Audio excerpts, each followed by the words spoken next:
Hello, welcome to another episode of Out of Stand Nation. We are getting close to wrapping up summer. Right? Almost and my goodness, I still can't get over it. I still can't get over a lot of these releases.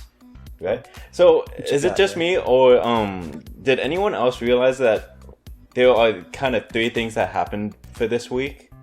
So the songs kind of hit like kind of a retro feel, or they hit us like summery feel, or they hit ska, big D energy music. Yeah, there's a lot of ska in the lineup too for this week. Right? Yeah. But yeah. I mean, again, summer. We're riding at the peak of summer, kind of starting to trail off. Right. So I guess we'll get into our first one. Oh man, you guys follow the group Victon, or if you followed Produce X101 and the resulting group X1, you will know this man, Seung Woo. Came out with Sacrifice. So, gentlemen, let's go. Next, kick it off. Man, so when it first started, you had the cars, and then that kind of like synthy, but like rather synthy intro. I was like, am I gonna like this? You same. I was like, I don't know if I'm gonna like this. And when they brought his vocals in, and then they brought the beat in and everything, I was like, okay, I'm vibing. Man, this song is amazing. Right? Yeah, one of the, I was with you on that, and I was thinking like, man, it's kind of feels like it's going in the direction of like a lot of like American music, where it's just going to end up. It with definitely a very bland feeling song, but it didn't feel bland for me. Like they had enough details and effects, and his vocals, what he did with his vocals throughout the song, kept it fresh enough for me. And especially like as he transitioned to different aspects of the song, like I don't know, it worked out. There's definitely a lot of American influence into the song. Especially when you look at like chord progression and stuff like that. There's a bunch of American influence in this. But I think it was a well controlled amount of influence. We've seen songs before where they can't control the amount of influence, and it just gets out of hand, and it just becomes an American song in the end. Yeah. But I think it was really well controlled here. I think they did a really good job. Yeah, it still had enough for guys like us who actively listen to the music. It had enough points of like interest points to like anchor my attention to the song. So, and not only that, like it just kind of created like a bit of momentum for myself, or it's just like where I'm getting into it. And I think you guys saw me like I was just kind of like jamming out, just listening to the song. Yeah, you were vibing, right? And that to me, like especially when it comes to like more dance oriented songs, I try to kind of adjust my expectations and what I'm looking for in a song. Like, I'm not gonna judge a song like this the same as I would with like a ballad, right? Right. They're just different things. So for a song like this, like, how much does the song really get me off my butt and want to start dancing? That's kind of like my I guess the litmus test. And this song did well on that. So, Aura, you led us off with a bit of talking about some of the themes that we saw throughout the week, and talking about some of that big D energy, like it's big boss energy, big D energy, big boss energy, whatever you want to call it. Yeah. This song displays it through the song, the music video. You really feel the energy. You feel the how do you want to say? It's like the conflict, and how he's doing whatever he can to overcome it. Because, he's been through a bit, especially being in both the Victon and X1. He's experienced it, and the sacrifice that it needs to do to take it, this next steps. And that really takes a lot of confidence to do, and to re-debut. You really feel it. And it's just saying like, how he'll continue to overcome it with that big D energy. I mean, it's got so much big D energy that you can feel it in Aura's voice as he was talking. Yeah, I mean, because this is his third debut, right? I think so. Yeah. This is his solo debut, I think. Man, I have to go back and check. So, but this definitely had a debut in Victon and a debut in X1. So, man, he's got. I mean, all that stage presence, the charisma is shown. For sure, all of it. So one of the scenes, you know, we've brought this up before with other groups and other artists, is the water scene. Yeah, I knew it. Well, the moment I saw that, I was like, I was going to talk about it in the episode. Okay, for me at this point, I'm thinking, okay, so it's coming up at the end of the summer. I'm starting to think that they're just starting to insert water scenes to try to have the artist cool off a little bit. I'm seriously thinking, alright, it's still summer, they're probably just trying to use it as a way to go, alright, it's really hot, I need to just cool off. Just go play in the water. Exactly. And maybe we'll get some fan service for the audience. See? You're thinking like me. But no, I thought it was really well done, the artistic style. A little part of me did kind of go, especially with the car scene. I was thinking back to Fast and the Furious, and basically how that relates to a bunch of cars, especially in scenes where they're in garages or for. I know this is probably the worst one in the series, Tokyo Drift for Fast and the Furious. Man, that movie came out 13 years ago. Was it 13 years ago? Oh, it's been a minute. Yeah, it's been a hot minute. Dude. It's been a minute. Wow. Some of our audience probably don't even know what that movie is. They're like, didn't the series start at 6? But we managed to get an old joke in, and he brought it in on himself. Okay, I did not realize Tokyo Drift was that old. Okay. I mean, that's what happens when you get old. You know, you forget when things happen.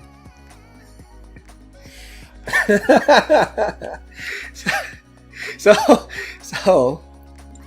you were saying? No, it for me. It felt like the imagery could have been just as easily put into like a Fast and the Furious movie as really all out. And with how the song was, I think it could have fit a lot of themes with could have definitely fit a lot of themes with the Fast and the Furious series. I would say I really like the way that they packaged his smooth vocals together with a song with this type of energy. You know, that there's a bit of that aggressive feeling with the song, and you know, like you say, right, that conflict of overcoming hardship and whatnot. The way his vocals are delivered, though, I really enjoyed it. So, I mean, I've always enjoyed his vocals. Yeah. So, to bring back we're talking about water. I think that's a perfect segue into our next song. Yeah. This is Rothy. She's an artist that I've been following from when she debuted around 2017, November 2017. This was. She is a solo artist, and this song is Ocean View. So, gentlemen, take it away. Man, I like this song off the first second. Same. It's amazing. And as it got more and more into the song, I only liked it more.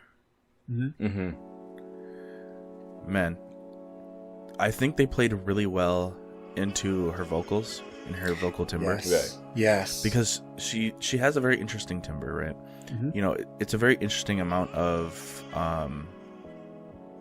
air in her voice. Yep, she's got some of that airiness, some kind of wispiness to it, but at the same time, she also has a bit of weight behind her voice too. Yeah, and so I think it's really interesting. And I mean, they mixed it so well, and the bass wasn't overpowering. I think it was a really well done instrumentation. Yeah, so let's talk about the instrumentation. It was a bit of definitely that tropical feel to it, right? Oh yeah. Oh yeah. I guess if I want to say maybe something along the lines of like ska, or maybe even like Hawaiian music. If you've ever heard Hawaiian music, Somewhere in that neighborhood. They borrow some of that, and I guess they kind of take So if you were to take like, I guess a soft rock and infuse it with some of those qualities, you could end up with something like this. Yeah. Yep. Also, I really I thought I wasn't gonna like Chanyeol in this song because I mean he's known for his rap, right. So I figured he was gonna rap in the song. Yeah. And before he came in, I was like, does this song need a rap? Right. You know, because like rap can be thrown into songs, but if they really need the rap is where it really comes into play. Like, just because you can doesn't mean you should. Yeah. And I think if the song didn't have Chanyeol's rapping, I would not like it as much. Man, the rap provided a perfect break from that explicitly tropical feel. Yes, so you took the words exactly, like that was exactly what I was going to say. That was like actually one of my talking points for that. So perfect. Yes. Yeah, because like, man, I think like by that point I was getting kind of tired of that just explicitly tropical feel. But they break it up. Yeah, and I was like, I need some form of a break. And when Chanyeol came in, it took out pretty much all of that. It was just him rapping. Man, I loved it. Yeah, and even when you get to the bridge too, like how they just kind of release, like let off a bit to help further like kind of stave off that feeling of like I need a break. So for a lot of people, they don't know, but if you pause in the music, if you just have a rest, that will take off, like how people use it to take off tension or confliction in a song. It can also be used to kind of reset people in like the listener, and they use that really well here as well. Yes. Now we've kind of talked about this earlier in the week. Soundstage. I liked how they didn't make it super wide, kind of bring it in a bit closer. Normally, see, it's funny because normally with a tropical feel, soundstage is really, really open. So it normally feels like you're singing on the beach. On the beach, you're out or out. There's a lot of reverb. Open stage on the beach. Yeah. I need an explanation because that just went over my head. Soundstage is basically what soundstage means is when, like for example, if we take Seung Woo, right? All right. His was a very closed soundstage, right? It was very, it didn't feel very open. It didn't feel like a breath of fresh air, all of that stuff. Soundstage originally comes from when orchestras would play in an orchestral hall. Right. Yep. We have the amount of reverb you get in there. That is a very open soundstage because it feels like everything is around you. But when it's a very closed soundstage, it's really good for more aggressive music. It's really good for fast music, stuff like that. Because an open soundstage is it has too much reverb. It's too long for a quick song. Okay. Yep. Yeah, and other things that become apparent too is just like not just the reverb from the music kind of bouncing around within the building, but also like when you hear like the reverb from inside the body of an acoustic guitar. Some of that stuff becomes a lot more apparent. Yep. So like for example, a electric guitar, if you've ever heard one of those that didn't have any effects on it, is a very closed soundstage. Okay. Because there's no sound bouncing off. It's just purely coming from strings. Now, but an acoustic guitar would be very open, like Jukun said. Now, where it matters for you as the general listener, it really helps kind of sell the feel of the song.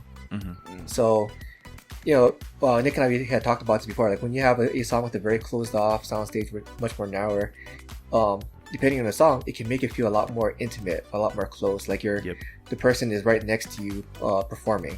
You're in a room together. Kind of like as opposed to watching them on the stage. Okay, kind of like I use a live performance music video for 8. That would be a narrow. Yeah, it'd be a rather narrow soundstage. I mean, they used reverb and stuff to make it a little more open, so it wasn't so personal. Right. But it would be like that soundstage was very much like she was performing for like a crowd of like 10 people. Yeah. Exactly. You know, that like kind of a small soundstage. almost like busking. Yeah, basically. And a person that makes, or a group that makes great use of an open soundstage, for example, is Stray Kids. Their soundstages are very open because they want it to be impactful, and that's impactful. Another thing that a soundstage can do. Give you that feeling that you're listening to them you're on the stage or in a dance club, having that you're in a dance club and their stuff is blasting all around you. Yeah. And so, but what's interesting is normally tropical music, right? They want to make it feel like you're on a beach, you know, you're relaxing, so they use a very open soundstage. But here it's actually really closed. Yeah. Yep. And that really adds to kind of like this warm feeling of like intimacy with the song itself. In a song like this, for example, usually there are wrongs and rights in music, like wrong, don't do this in mixing, do this in mixing, stuff like that. But for this song, I think regardless of which soundstage they chose, it would be a good choice. Yes, it's a yes that is or a yes. sign of good structuring for a song. Right. I mean, if you look at the music video itself, I think having it as from what I'm understanding of a closed soundstage, I think it works very well, because it's trying to sell because she's also trying to sell the imagery of, she's doing things with one other person, because you notice how it's a two-seated bicycle, 2 cups, 2 hot dogs. Right. Everything was with her and what she kind of created as a view of 2 other people would be another person, even though it's just her and herself. So it's just trying to create similar to how social media makers do, to try to create that personal connection through different shots. And she's doing it very well with the imagery and with the music and with the, I guess, narrow soundstage. And I think that works really well to the story and to the song itself. Yeah, so I think you guys already can tell, like, this song is definitely a song for me. Like, I really enjoyed it. Same. And I'm really glad too, like with Nick, it sounds like you're loving it just as much, so it's awesome. I am. I definitely am. My only problem with this is that it's not getting enough views. Yes, please help with that. Yeah. Rothy, I really love her work. Check out her other stuff, her prior stuff too. Definitely. So I think definitely we give this song 100 out of 100. Oh god. Speaking of which, oh my god, he did that. Our next song, which is an opposite, if I'm guessing right, it's the opposite kind of soundstage as Rothy. It's pretty open. It's is this song is SuperM's 100. Whew. That song. That transition. Transition. Talking about Big D energy, man. Oh yeah. This is the first comeback, isn't it? This is. Yes. Yep. This is definitely first comeback after debut. Oh. Nick, kick it off, man. Man, so this song started and it was just fast off the bat. Yep. Right? Like we expected from SuperM, because of their group concept, right? A lot of English. A lot of rap. Yep. These are things we expected from the start. I really like this song. Originally on first listen, I was not a fan. But I think after that first listen, and initially, not because I'm not used to this kind of style in K-pop. Even if it's SuperM, I'm just not used to it. So I think after that, I got used to it, and I've listened to it quite a few times now, and I like it a lot actually.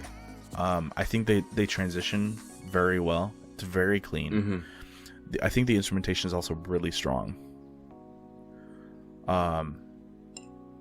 As far as like, you know, dance and visuals, obviously that's not my focus.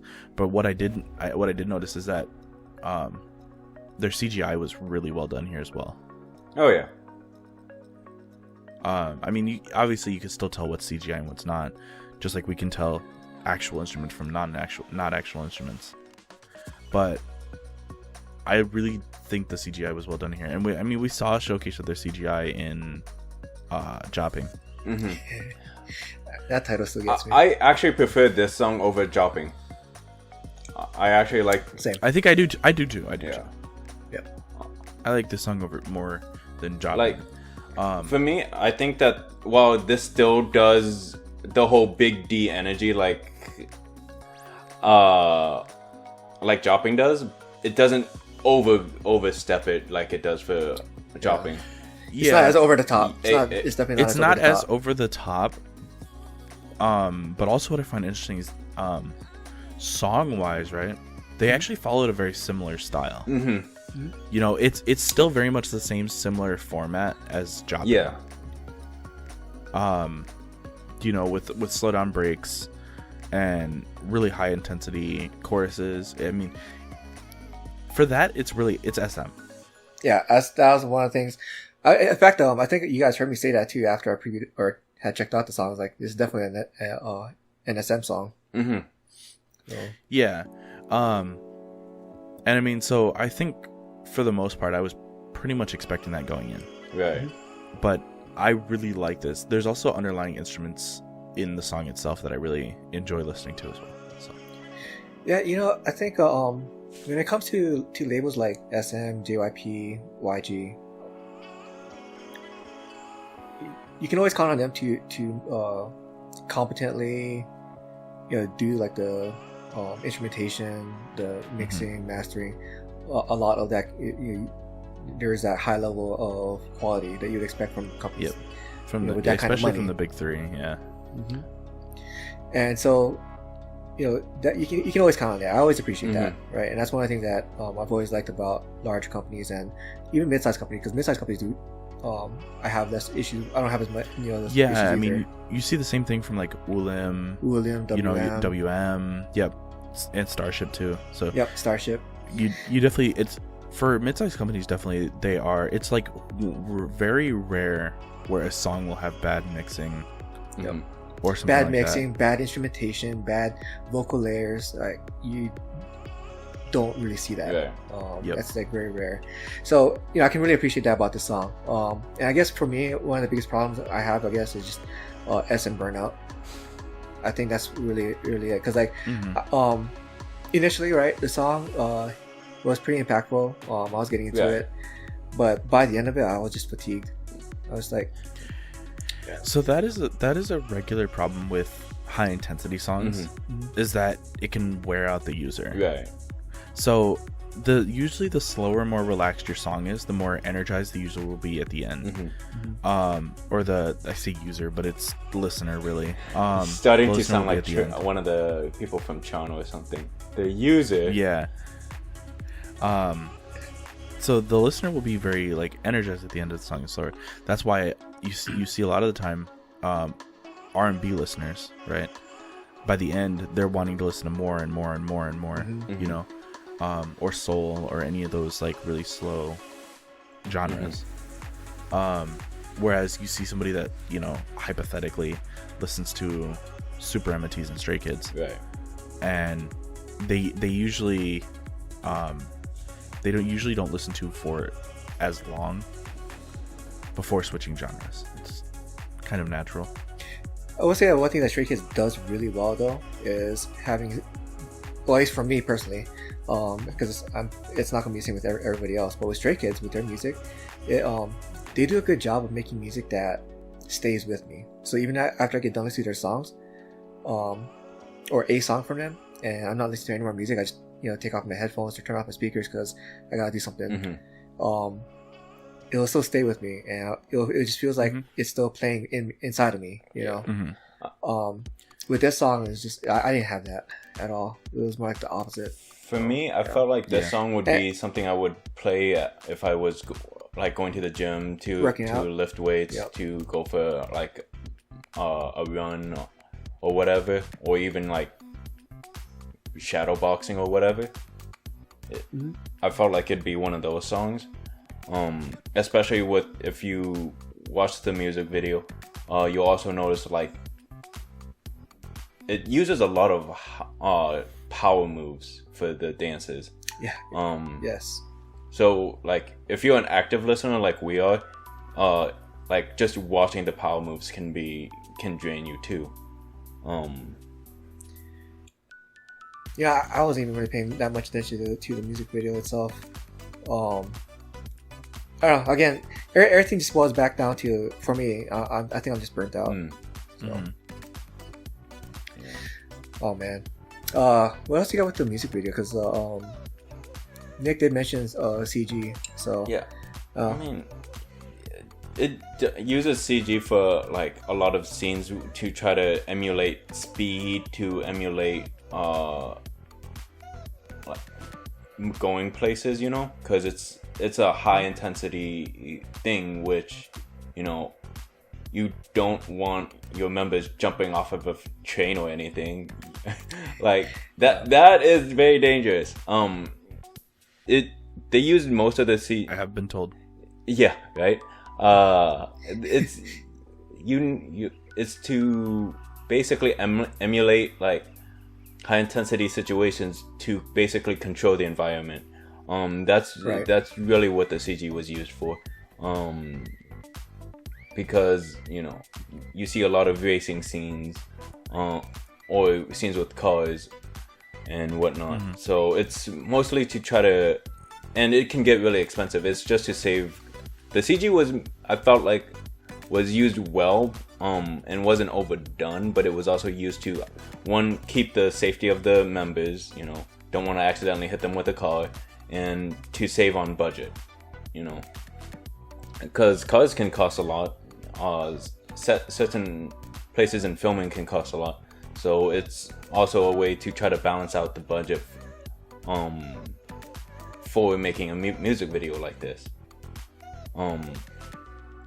But comparatively, you know, it's not as a wide open area as it was for Jopping. Like, you weren't getting... Yeah, they had a lot of those outdoorsy scenes, helicopter scenes. Exactly. Out in the desert or salt flats. Yeah. Which is something I like more about this music video than Jopping, is because this did focus more on the members rather than having like big old grand scheme of things. They used the CG to try to enhance each member throughout the music video rather than to try to make it look like a whole grand scheme for the entire group. And yeah, because I mean, you know, the members are already pretty big, so it's not like you don't need to try and sell how, you know, out of this world the members are. You know, like, yeah. I feel like that's what they were doing in Jopping, which, like you were saying, right? They were trying really hard to sell that image of the members. Like, they're already big, they're already popular. So. They're popular. Yeah. They're good looking. They've already got that charisma. And they're already an established brand. Exactly. Like the individual members. So yeah, I see where you're coming from with that. Okay, so you guys ready to move on to the next one? I am. Because I know Nick is. I also am. So Nick, take it away. So this is a little bit of a lesser known artist. This is Hedy. And with her song "You Were Really Not Good." And a little bit of background on Hedy: she was on Fantastic Duo with Ailey. Okay. And singing Shang like Heaven and like I Will Show You and other songs. And from there she got scouted and picked up by an agency. And then she debuted last October. I think we talked about her song. Did we? I think we did have one of her songs featured. Yeah. But she's also the first artist from her current label too. The first artist debut from Some Entertainment. And so that's a little bit of background on her, and this is her first comeback. So, this song very much is... I don't know how to put it other than like Eiley style. So Eiley-esque. Right. With the musical accompaniment and her vocal style, it kind of feels like it pulls from a little bit of an older American genre. So it's like you've got some gospel style vocals, so gospel soul style vocals, but then also a little bit of kind of like a rock soul instrumentation. There are definitely huge rock undertones in this. And we have seen that from older American artists. So think of like Whitney Houston, maybe Aretha Franklin. She may have done some things. I'm not. And I mean, it also makes sense that you would say American essence as well, because this song is also musically, aside from music genre, it's also musically American. You hear a lot of that in chord progression. Okay. But I will say I'm not as sick as I am of American music. I'm not sick of this. Right. Yeah. Because it's almost before I remember like actually actively listening to American music. You know? Yeah. So I think I love the song. And one of the things that really pulled me in was her vocal style. So we've talked about it before. Gospel music, gospel singers are really good at projecting control. Have we talked projection about it? Control. We've spoken about it at length. Might not before. have been on. Well, we have video. we have in an episode. Yes, we have. Okay, cool. Yes. Because I gotta rewatch some of our old episodes now. It was from like earlier in this year. We were talking about like a particular singer that we suspected had either gospel training or came from a gospel background. Oh yeah. I remember this. So, one thing that I've noticed is her. So, she obviously like she's working with a vocal trainer and stuff. And I wonder if that vocal trainer has gospel background. Right. I would say so. Because her voice, because I watched Fantastic Duo, I saw her before she debuted, and her voice had no gospel influence inside of it. Right. So the fact that now she is developing a gospel influence makes me wonder if that vocal trainer either has some gospel influence or could also be some opera influence. Right. Because opera and gospel can go hand in hand. That is interesting. Similar style or methods of projection and delivery, vocal control. Yeah. So, especially when it comes to incorporating vibrato. Yeah, because I mean her vocal singing is rather operatic, and if that's true in the fact that like she is learning an operatic vocal style, she's gonna be really, really good given time. Right. I mean, she's already really good right now. She is, but I mean, like.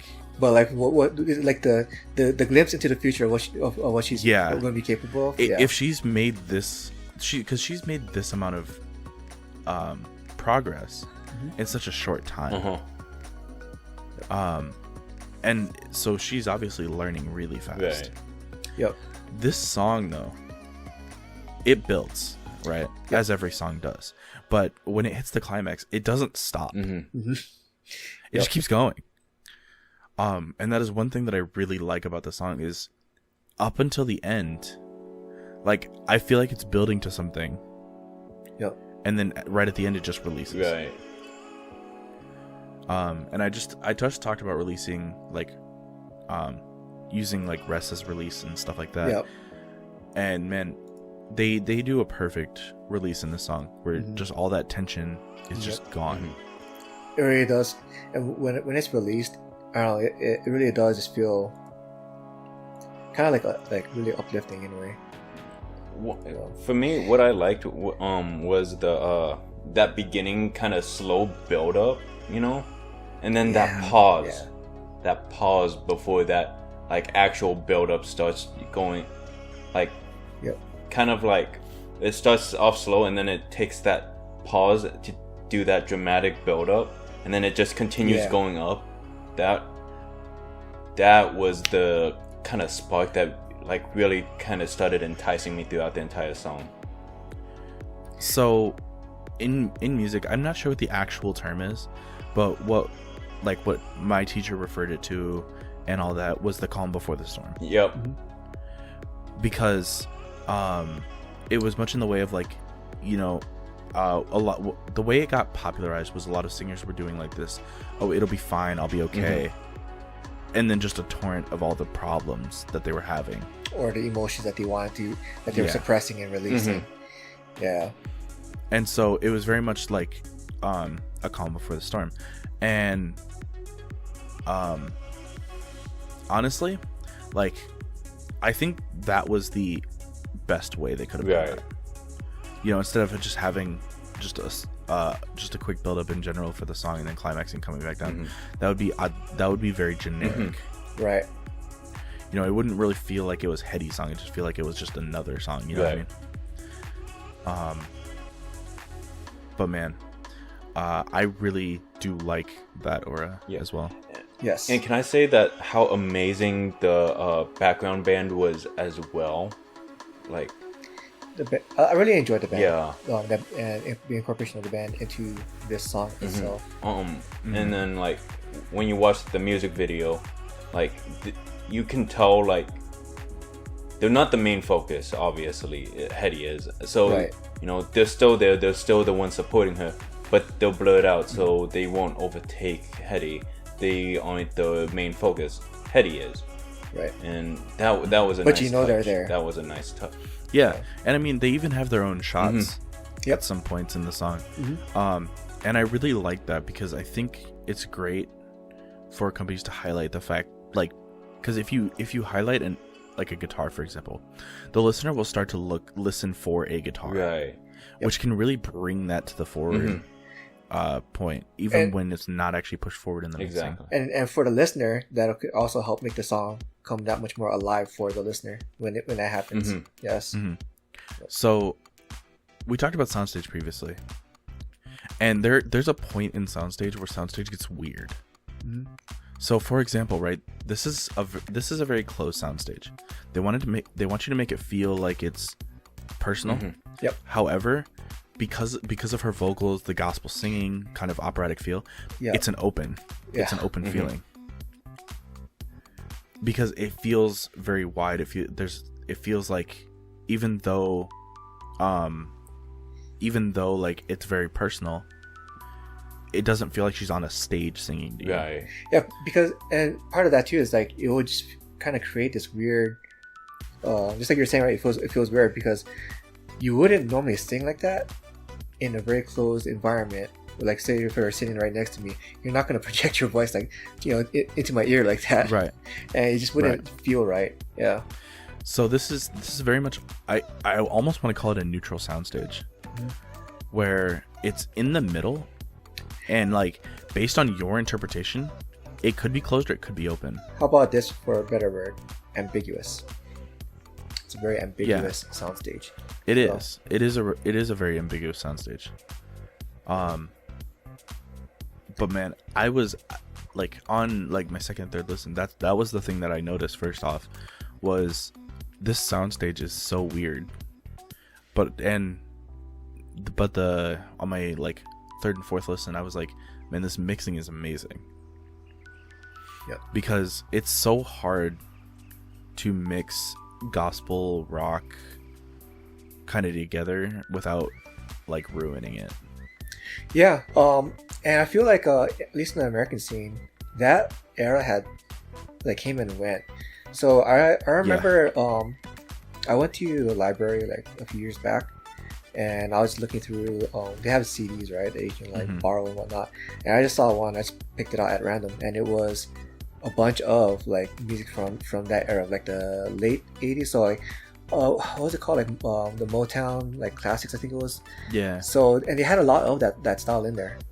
So That became my introduction to like or maybe not so much the introduction. Like I was kind of familiar with from my aunt because she listened to like all that stuff, but that kind of like what brought me further into being familiar with this type of music. And I mean, it makes sense that there would be rock influence in this because we've talked about Korea is kind of going through a rock rising a little bit. Like a rock rising part 3. So part 3. Because it is because they had a rock rising like in the 80s, rather early on into the K-pop scene. The founder of SM, Lee Soo-man, he was part of the first batch. Okay. So, as far as that goes, there was definitely like rock influence before, but especially with the prevalence of the forefront of rock like Dreamcatcher, and then especially the rock underground scene. Yep. It's creating like almost an uprising of just rock music in general, and it's starting to show through. I mean, we saw rock undertones in like 3 of our songs today. Yeah. If not like the harder rock, at least like the rock. The lighter, especially Day 6, or other like the Rose stuff like that. Day 6 being more like in the what was it, like a pop rock. Pop rock very much. Occasionally they come out with a harder rock song like Shoot Me or something like that, but generally pop rock. And then for like soft rock, I think of like IU, one of the other songs we talked about in this episode, Rothy. So, man, I really would like to see some more of this, of these styles that we just talked about, kind of, what's it called, propagate throughout the rest of the industry, because like we did see a lot of stuff getting a lot of similar sounds throughout last year, and then we're starting to see it again this year. So. Seeing some more breath of fresh air. It'd be a nice change in the industry to add more variety. Absolutely. So. Yeah, especially coming off of 2019 and stuff. Yeah. So, you guys ready to move it on? Yeah. To your last one? All right, Aura, this is all you. Are you really doing this to me again? Got him. Got him. You really give me the hardest ones, the ones that I cannot say.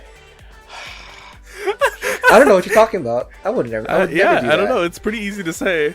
Okay, so ONF. This is probably the one thing biggest part I do not like is that I cannot pronounce this very well. Sukhumvit Swimming. Perfect. Nailed it. That's fine. 10 out of 10. Nailed it. Still hate you guys.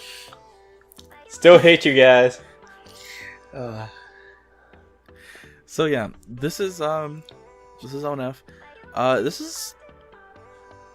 This is the first time? Second time? Somewhere around there that we talked about them. This is the second time. Yep. Yeah. I don't. But it's been a minute. I don't think. And first off, this style. Musical style. Ska. You got some ska going on. Ska. You have some there is some like Old West syncopation in there. Yep. Man, this is just a concept like put together, and I'm loving it. Yeah. Like if you guys remember too, like back when we haven't released that episode of Ice and Talks yet, but we talked about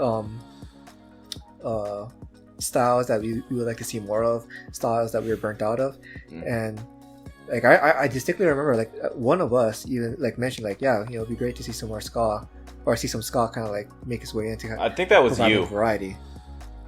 Yeah, you're kind of the only big one on ska. See, here's the thing, right? I don't even really like ska that much at all. Like I don't follow ska. It's just one of those things where like when it comes, like cool, it's variety. I like variety. I love variety. Yeah. And then I don't need to like stay on it, Yeah, I understand that. Give me one good ska song of the year, and I'm good. I'm good for the rest of the year. Which what I realized, that Ice and Talks episode is probably out of date now. Probably is. Well, because we're starting to get a lot of those things that we were talking about in there. Yeah. So you know what? I'm gonna queue it up to release it before this episode releases. So yeah. Yeah. But man, I really like this actually. Mm-hmm. I think it was the perfect amount of like intensity. Yeah. Yeah, you know, I was really because I'm with you, man. I was really surprised by this song, and even from the very get go, I had like maybe a split second of like I'm not sure I'm gonna like the song, and then like by the time before I even finished that thought, I was like, nah, I think I'm gonna like the song. So the what you got?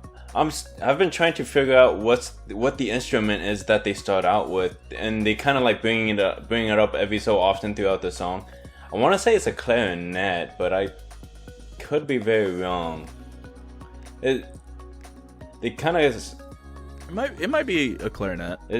It's definitely some woodwind. I don't know. I specialize in strings. Yeah. At first, I thought it might have been like a violin, but then after like hearing it a couple of times, I was like, no, that couldn't be a string instrument. It's definitely woodwind. Yeah. Clarinet or flute or something. No, it's not a flute because it's got that like kind of that I can't remember what it's called, but it's that wood part for the woodwind. Yeah, the reed. That's what it was. It definitely feels like it had that reed when it was playing the song. So I was thinking it could have been either a clarinet or a saxophone, but I don't think it's a brass instrument either. I don't know. Yeah, sorry, man. Definitely that addition as well is really nice. Right. Yeah, because that's not a commonly used. Like woodwind instruments are not very commonly used, at least in the songs that we've been hearing for lately. Yeah. So definitely. So I thought it was a nice change to add that into the song, you know. Yeah, I would say too, like WM, they've been kind of really riding this tropical wave, haven't they? Yeah, because there's a lot of tropical influence in this as well. Yeah, because coming from like, what was it, Bungie last year with Oh My Girl, right? Around was it October or September? No, August. And then coming to now, like we've had a lot of these like kind of tropical based sound or tropical infused sounds throughout the WM catalog. So yeah, I'm not complaining.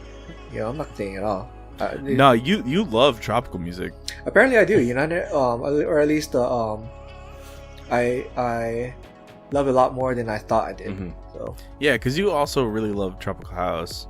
Yeah, although I was getting burnt out on it, so I just have a higher. It was getting a for bit much. Yeah. So, but you know, here, just like you said, everything was a very interesting mix that didn't feel. It didn't feel like redundant to what was already out. Right. So, I mean, it felt like a mix of a few other things with the tropical house. I kind of felt like a little bit of a to try to kind of connect it with the music video itself, because there were a lot of sepia tones. There were a lot of like imageries that, you know, would kind of remind you of early 80s of how they would think the future would be or whatever. But it... Oh yeah, retrofuturism. Yeah, that's the word. It had that retrofuturism sound to the music as well. And I think that might have added to the whole variety of tropical house. That may have kind of eased it for you a little bit. Yeah, that really was kind of weird, right? Seeing some of that, because like, yeah, you got dude in Wild West attire, but then like here you're bringing in some imagery from like the 80s. Yeah, it was pretty interesting. Yeah, pretty interesting mix. So like seeing just the different kinds of imagery and different styles that are kind of in the music video very much reflects the song itself. Like there are different styles that go into this song, almost. Because with that woodwind, it adds a little bit of a classical, like not an influence. I wouldn't say an influence, but kind of a feature. like I don't know how to explain it very well. But Wait, check out the music video and you'll figure it out. right? No. I mean, it does have over 7 million views right now. Still needs more. Right? Yes, almost 8. Yeah, and with the cinematography, you guys know I'm a big fan of Oh My Girl. You see a lot of similar cinematography across from Oh My Girl and ONF. So I mean, makes sense. Same label. So you're seeing some of that label flavor here as well, both musically and cinematography as well. So Yeah, because didn't Oh My Girl's last comeback have... nonstop. Didn't that have Western? Yep.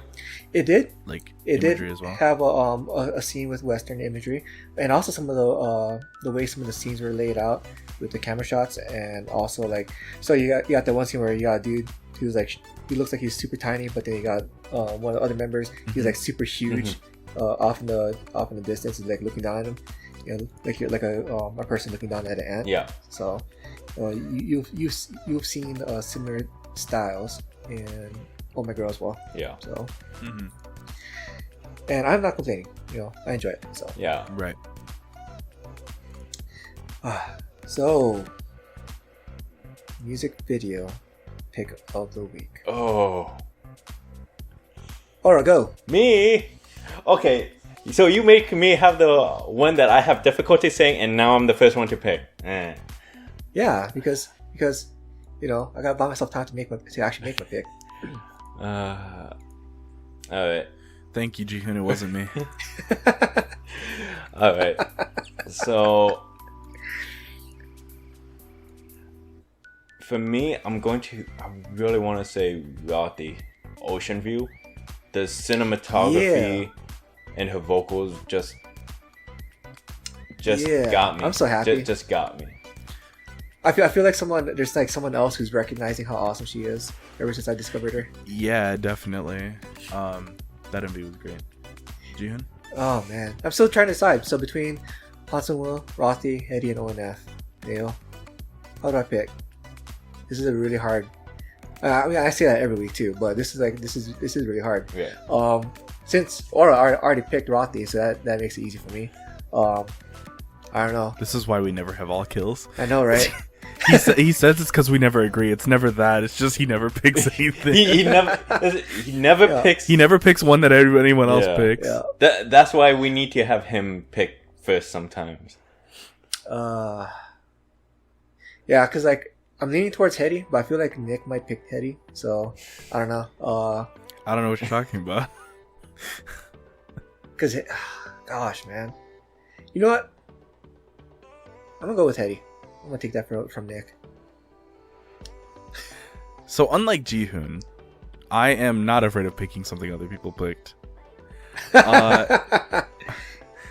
Mine is also Hedy. Oh man.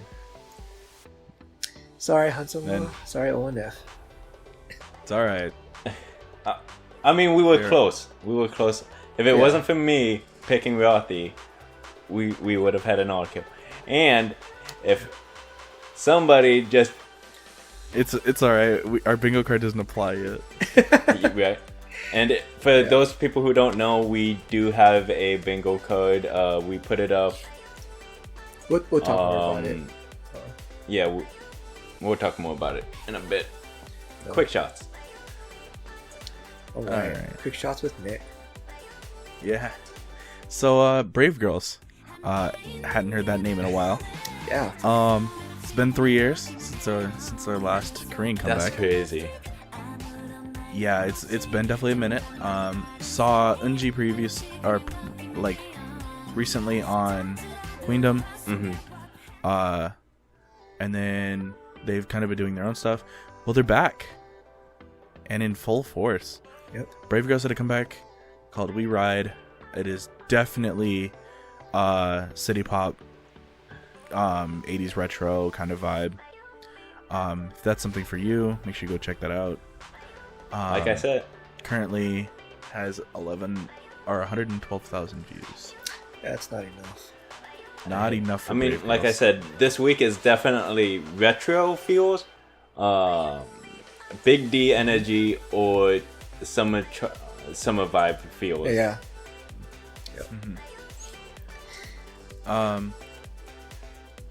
So, other than that, we had Wonho, which, if you don't know who Wonho is a former member of Monsta X, and he is debuting as a soloist, and with a very slow ballady type of song. It's not full ballad; it's more power ballad. Really, really good song.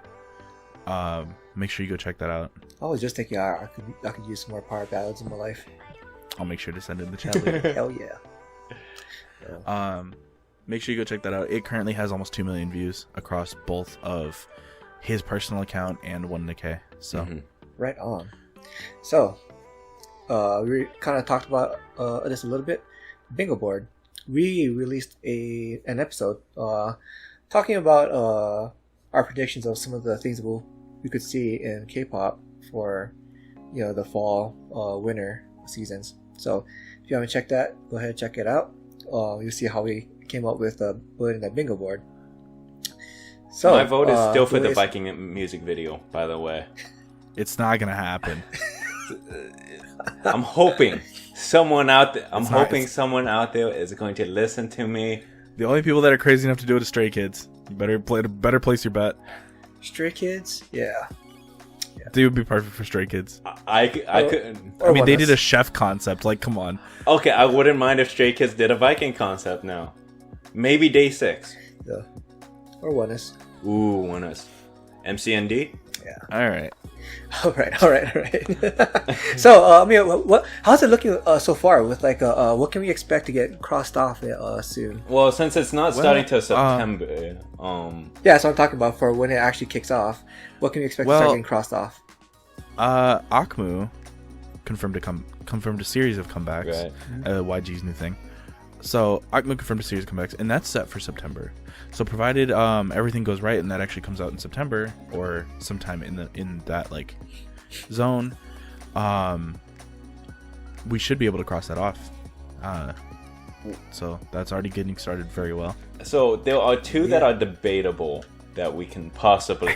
So Unsung from X1 and Day 6. Yep. So Day 6 coming back from a hiatus, debatable. And it's also coming because it's a subunit, and it's on August 31st. When we said the start date is September 1st. Yeah. So. Yep. These two think it's close enough. I'm saying I'm not saying it's close enough. I'm saying it's think. debatable. And then Unsung August 31st. Hey, he's gonna be in promotions for that by the time we kick this off. It's not debut, my guy. It counts. For me, let us know what you think in the comments below, please. Let us know. I'm at the in between. I want to flip a coin. To be honest, I want to just go. All right, for each one, we'll just flip a coin. Maybe 3 for Day 6 because it's not a whole group. Yeah, but we didn't say if it was going to be only like Day 6 is a full group. It's a Day 6 related activity. You're just adding that part on because you want scammer. Yes. Anyway. Absolutely. If you ain't cheating, you ain't trying. All right. Come on. I don't think we need to. We're prediction masters. Yeah, but I think we really like hamstrung ourselves. Like with building a bingo board, right? Like with the the level of difficulty, right, that we made it, like we handicapped ourselves because otherwise the level of difficulty that Aura made is what you mean. Yeah, I was having fun. He really sabotaged us. I was having fun. He really at our expense. He really was like, I am making sure that no bingos are possible. Yeah. All because he couldn't come up with his own predictions that could actually happen. I know, dude. Oh man, this guy. Hey, so if there is a reality show that we just got a reality survival show coming up again, we just got to make sure to watch it. And you know, I really would love to do that though. Yeah. Like I really had a lot of fun doing that fantasy draft for Project X 101, and I really missed that. Like how much fun that was. right.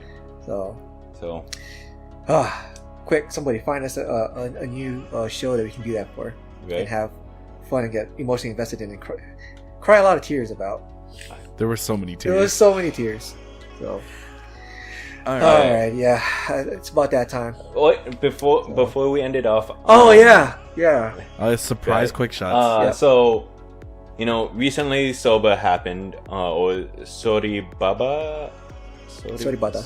Bada. Soribada. Okay, I'm just gonna call it Soba. Easier. It recently happened. I want to say congrats. We want to say congrats to like all the winners for all the awards. You know, there was Stray Kids, Twice, BTS, Oh my God, Twice, BTS.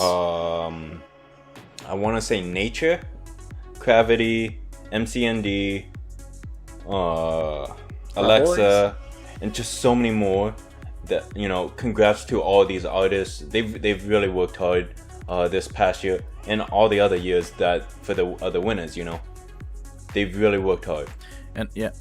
And honestly, congrats to the nominees as well. Being nominated Yes. for something like that is just For sure. a great thing for Oh, artists for as sure, well. for sure. Oh yes, All right. I think it's about time to wrap up. absolutely. Thank you for watching. This has been Alice Nation. Make sure you like, comment, subscribe. Click that bell icon if you want to know when we upload in the future. We have a Twitter. Make sure you go follow that. Discord as well. And a Patreon if you want to help and give back to the channel.